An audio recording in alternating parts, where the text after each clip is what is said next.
Hello YouTubers, and today I'm going to be reviewing this, the very quickly released Second Doctor and electronic Abominable Snowman TARDIS set.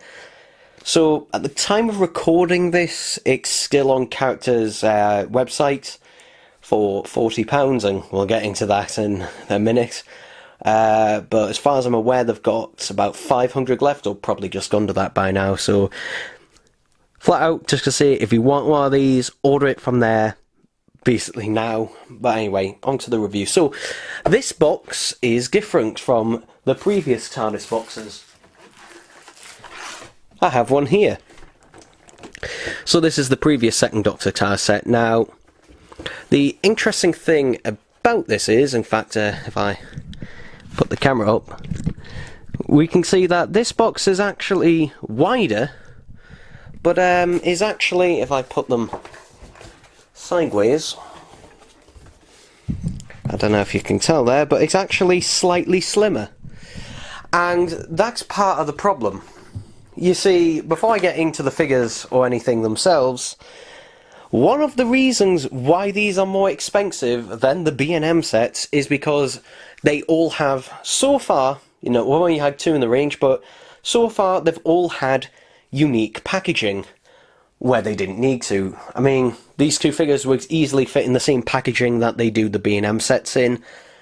Why Alderaan didn't do that, I haven't the foggiest. I mean, it does have a nice window at the top, but there's something else I'll get to in a second. But yeah, part of the reason this was £40 and the Jungles and Mechanist set was £25 is because the packaging is more expensive, and since it's only going to be used on these, you know, unless we get any other Character Online TARDIS set exclusives in the future, yeah, this is just a one-off. So basically you're paying the extra money, which essentially, you know, pays for this. I mean, it is a nice big window box, I will give it that. And we do get a nice load of information on the back. Though, a lot of people's boxes, including my brother's, are being a bit bashed. Mine is is alright. I've been pretty lucky, just a couple of dings slightly on the corners, but even so. Anyway, yes, I do have two of these, so I'd just like to say thank you, Granny, for buying me one of these, and I bought myself one. So, if we take a look at the backdrop, so as ever, Alderaan has done the backdrop, and to be honest, I've got a feeling that Alderaan is probably more interested in doing the backdrops than he is in the figures. That's just my opinion on it. But yeah, I'm sure you'll have countless YouTubers tell you about all the little Easter eggs and everything, which is great. Now, there's being a bit of a thing made about this. So this is slanted. Now, the reason this is slanted is it's to make it look, you know, kind of like a hill, or, you know, a mountain or rock or whatever, that the TARDIS is slanted. One problem with that, the Abominable Snowman, if you look at the pictures taken, you know, on location, the TARDIS is not slanted. So this is essentially pointless. And another thing is that basically, if you decide to keep it in the box sealed, it's gonna look like it's a bit wonky. Or if you decide to not keep it sealed and put it on display, the problem is that this, if you don't put it in the right place, it will actually slide down that way, and, you know, is putting pressure on that side of the box. So yeah, bit of a problem there. But anyway, we shall start with the Second Doctor figure, and this is a figure that I and a lot of people have waited for a very long time, and the focus decided to die. There we go. So yeah, so this is the fur coat Second Doctor figure, which was prototyped 2009, 2010, and only now is getting a release. And yeah, it is great to finally have this figure, and you know what, this one does look really nice. Obviously the prototype was based on the Five Doctors look. This one is based on the fur coat he actually wore in Abominable Snowman and later on in the Ice Warriors. So yeah, it is really good. It's also a pretty hefty figure as well, so it's definitely the heaviest second Doctor figure, obviously, but yeah, you can see all the little textures and that in the fur, and they've even done the darker bits, the lighter sections as well. You can also see the torso where the bow tie is, the little dots. Now, his hair, I don't know why they've done this, but they have given it a slight grey wash. It doesn't look too bad actually in person, but the problem is that he shouldn't really have a grey wash. And I think this is probably something just left over in the notes for the Five Doctors version, because at this point in time, Patrick Troughton should not have grey hair. No. But they have done it. It's not too bad, but to be honest, it shouldn't really be having any grey by this point in his era. You can even see the little sort of string, I guess, that holds the coat together, which is fastened. Though it is, again, hard to see because of the paint apps on this one compared to the previous. Again, though, it is all really nicely well done. And then we get to the legs and the trousers, and this is where I start having a few issues. Now, the boots, fine, the boots great, but the trousers themselves, I don't think anyone's mentioned this yet, but the trousers for some reason are glossy.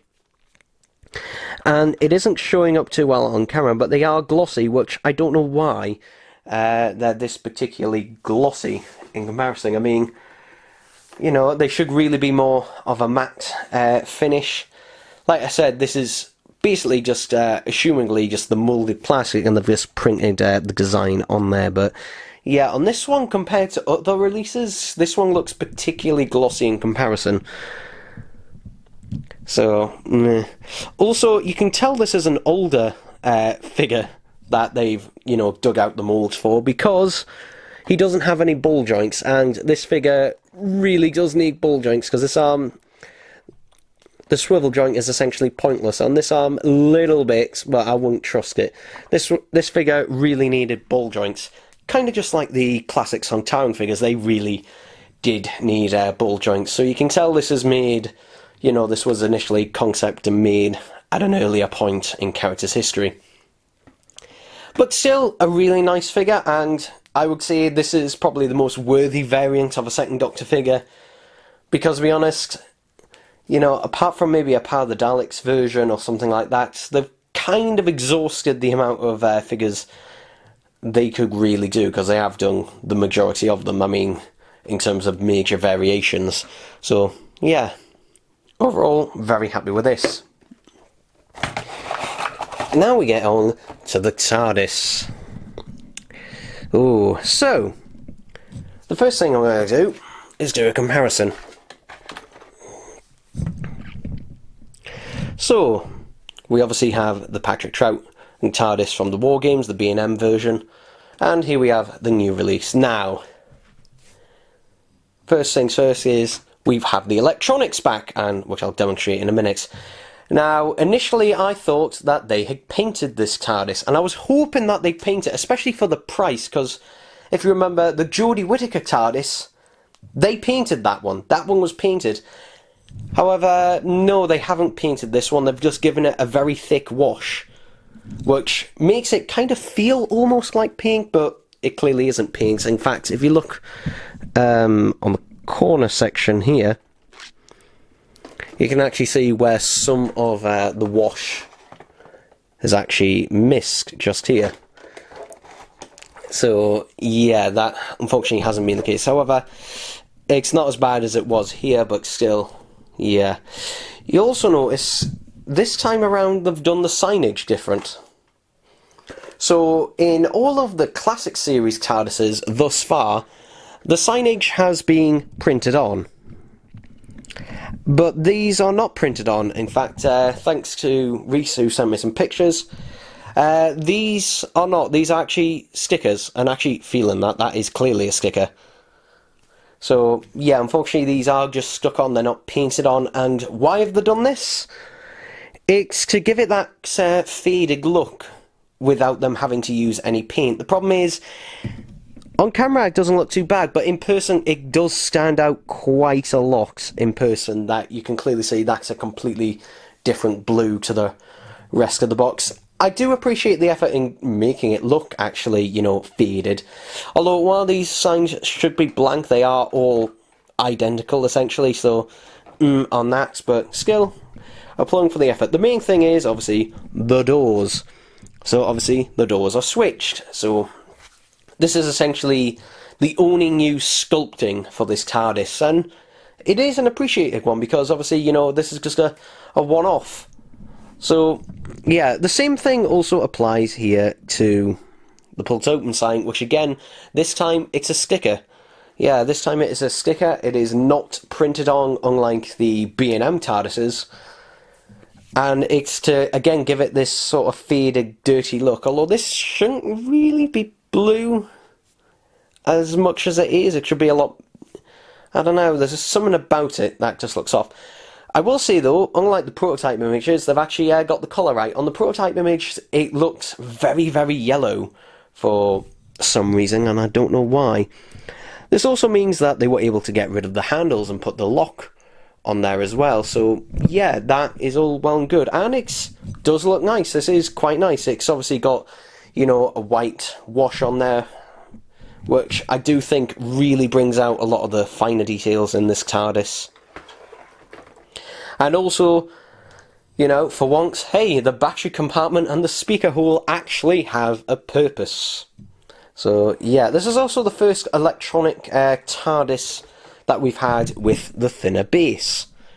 Yeah, because the Wizard one used the thicker base, but it's also the first classic series TARDIS that we've had in 10 years. The last one being the first Doctor TARDIS, released in 2011. And this one, they've actually added a couple more sound effects. I say added, they've basically took them from previous TARDISes, which we'll go on to now. So we've got the switch on the bottom to switch on. And basically, the sound effects on this are basically depend on how fast you place it down and pick it up. But what I'm going to do is just hold it in front of the microphone and you can hear the 4 sound effects. The 4 sound effects are just the takeoff and the landing, where you'll get a slow one and a fast one. But yeah, here we are.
Okay, and just to show you the LED on this thing, so there we go. So there is the LED, but under my lights you can't tell, but yeah, there it is. And you can see it flashes orange. Now that's an interesting one. So if I just turn it off.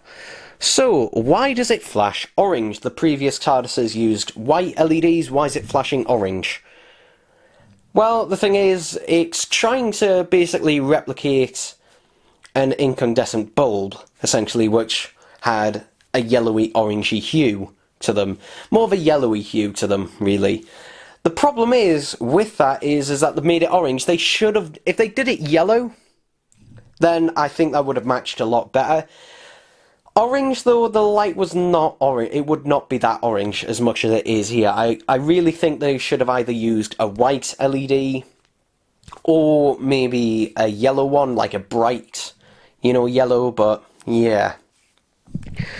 Another thing I think they should have done is had the lantern be frosted, because it just looks far too clear, it looks far too clean. Also, the windows are surprisingly clean as well, which I don't know why, because the previous second Doctor TARDIS, they did actually get the windows correct in dirtying them up. Whereas this one, they haven't. This one, the windows are just surprisingly just spotless. Yeah. Which is weird, because they went all to this effort, you know, to dirty it up and make it look as battered as possible, but yeah, the windows, no, completely spotless. I just find that a bit odd, but there you go. So, yeah, overall, what do I think of this thing? You know, would I recommend you buying it? Well, normally I'd just go, yep, great, you know, buy it, whatever. Oh, we can't really fit in the coat, actually. You have to put him in sideways because the coat will not let him go in properly. The problem is with this TARDIS set is the price for what you're getting. Like, and also, something to notice, I had to push the roof down slightly on mine because that peg wasn't fully in. So, yeah, just something I thought worth mentioning. But, regardless, should you get it, is it worth £40? That is a big ask. That is a big ask. The problem is, this is overpriced. Just end of story, this is overpriced, alright? You can try and justify it all you like, but that is overpriced. 40 fucking quid. To put this into context, the Forbidden Planet TARDISes were £35. And the B&M ones are £20, and this is exactly the same as a B&M TARDIS. Now, the reason the B&M sets are £20 is because B&M will also swallow a bit of that cost, because, you know, they know that they're going to sell more if they put a £20 price than if they put it more, so they'll make a slight loss there, but they'll more than make it up in the amount sold. These are limited to 4,000, so you understand that, but the problem is, this thing, if this thing was £30, I would have said, yep, absolutely worth it. Even 35, I would have said, okay, it's more expensive, but you know, you still get what you pay for. But £40 it is pushing it. It is pushing it. I do like the set. I do really like the set, but it is overpriced. And to be honest, you know, for the electronics, if you really want electronics in your TARDIS, I recommend tracking down a Whittaker TARDIS and gutting it for the electronics and then just putting it in. Because, you know, but obviously, you know, if you want this, if you really like your TARDISes, yeah, it is really nice. Is it worth, you know, double the price for the electronics? No. You're paying really, you know, to get that figure, yeah, I'd say it's worth it for that, but overall that price is pretty steep. But anyway, that's it for this review, and I'll see you next time. Bye bye.